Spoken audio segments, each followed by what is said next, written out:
Olá, eu sou o Davi Silveira e hoje nós vamos falar um pouco sobre a ectoscopia. Na ectoscopia é o momento no qual faz-se uma avaliação de forma geral do paciente, tanto da parte física quanto da parte psíquica. Então, iniciaremos a falar sobre o estado geral. Nesse estado geral, é o momento pelo qual faz uma avaliação de forma subjetiva desse paciente. E ela é importante porque ela consegue auxiliar na determinação de como a doença tem interferido no seu estado. Ela pode ser descrita como preservada, ou regular, ou então comprometida. Em seguida, é o momento de fazer a avaliação do estado psíquico do paciente, no qual consiste de observar a orientação do paciente quanto ao tempo e o espaço. Para fazer isso, você pode perguntar se o paciente sabe que dia que é hoje, ou qual é o mês, ou então perguntar também se ele sabe qual é o local que está sendo realizada a consulta. Feito isso, você consegue determinar se o paciente está bem orientado no tempo e no espaço, ou se ele está mal orientado no tempo e espaço. Não é recomendável que você coloque siglas como BOT ou MOT. Quanto à postura do paciente, o médico ele consegue determinar isso durante a consulta, mas é na ectoscopia o momento certo para fazer a transcrição disso. Então, essa postura ela pode ser dividida em ativa ou passiva. A postura ativa é aquela no qual o paciente ele tem consciência dos seus sintomas e consegue falar de forma clara para o médico tudo o que ele sente. No caso da postura passiva, é aquela no qual o paciente ele precisa de um intermediário para que seja explicado aquilo que ele está sentindo.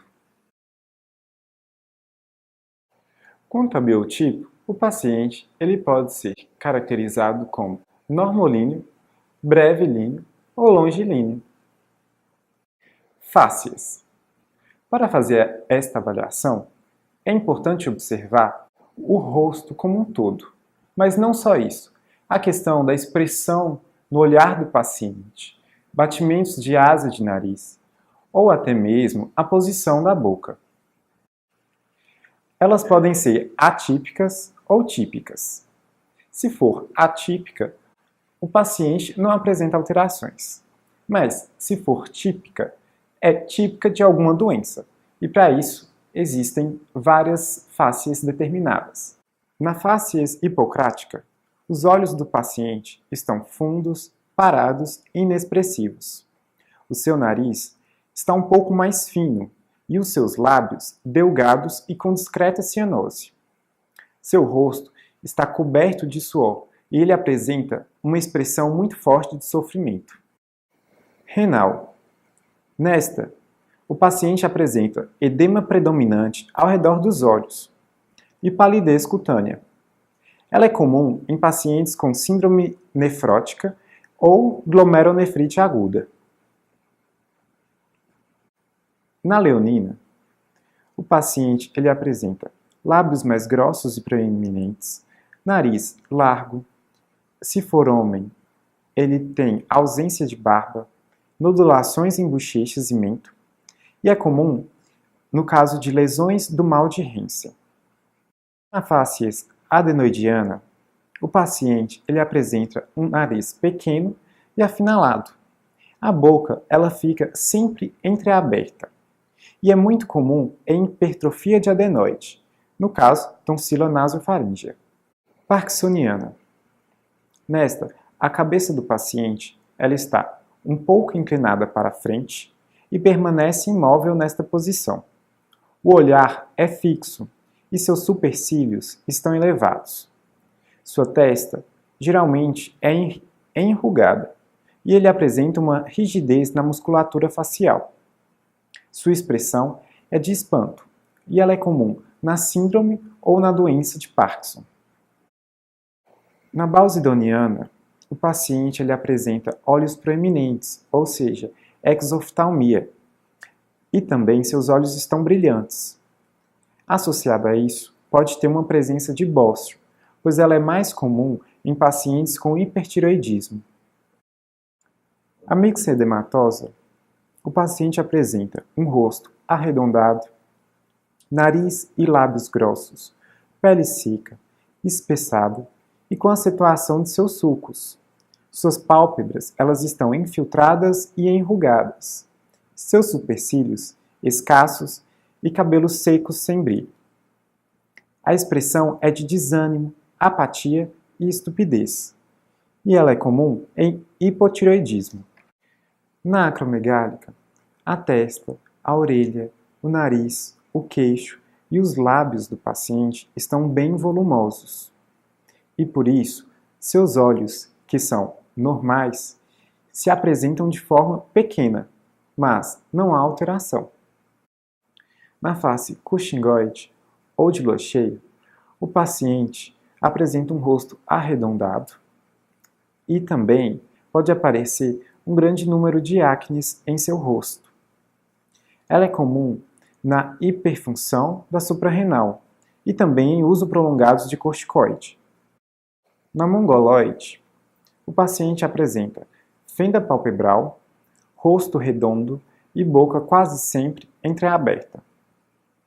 Tem uma expressão de pouca inteligência e ela está muito associada na trissomia do 21. A face depressiva ou de depressão, o paciente apresenta cabisbaixo, com pouco brilho nos olhos, um olhar fixo e distante, sulco nasolabial acentuado e o canto da boca se rebaixa. Há também uma expressão de indiferença ou tristeza, associado a isso ao sofrimento moral. Na pseudobulbar, o paciente ele apresenta súbitas crises de choro ou riso de forma involuntária, mas consciente. E isso leva a ele a tentar conter essas crises, dando um aspecto espasmódico a fáscias. Fáscias de paralisia facial periférica. Ocorre uma paralisia de uma das hemifácies. Ocorre também a impossibilidade de fechar uma das pálpebras, o repuxamento da boca para o lado não lesado e o apagamento do sulco labial. Na face miastênica, o paciente apresenta ptose palpebral bilateral. Dessa forma, ele é obrigado a franzir a testa e levantar a cabeça para ter uma melhor visualização. Na face de deficiência mental, a boca do paciente está entreaberta, há a salivação, ou seja, cialorreia, pode estar associado a um estrabismo, sem olhar de ponto fixo, e o sorriso ele é espontâneo e sem motivação. Na etílica, os olhos do paciente estão avermelhados e ocorre a ruborização da face. Além disso, o hálito é etílico, a voz é pastosa e o sorriso é indefinido. Após a avaliação das fáscias, é importante analisar as mucosas, sendo elas conjuntival ou bucal. Para essa avaliação, é importante descrever a coloração e a hidratação. Quanto à coloração, descreve-se normocoradas, hipercoradas ou hipocoradas. Quanto à hidratação, descrevem-se hidratadas, seja úmidas ou secas. E caso as mucosas sejam hipocoradas, é importante descrever a sua intensidade em cruzes, sendo que é de 1 a 4 cruzes e a quarta cruz ela representa um menor estágio de coloração. E para análise das escleras, que representa essa parte branca dos olhos, é importante descrever se ela é ictérica ou anictérica. Ictérica representa uma esclera mais amarelada, e ela deve ser descrita em 4 cruzes, se for mais amarelada, e uma cruz se for pouco amarelada. Por hoje é só, pessoal. Este vídeo de ectoscopia será dividido em 3 aulas, então espere os nossos próximos vídeos e não esqueça de curtir a nossa página no Facebook e se inscrever no nosso canal.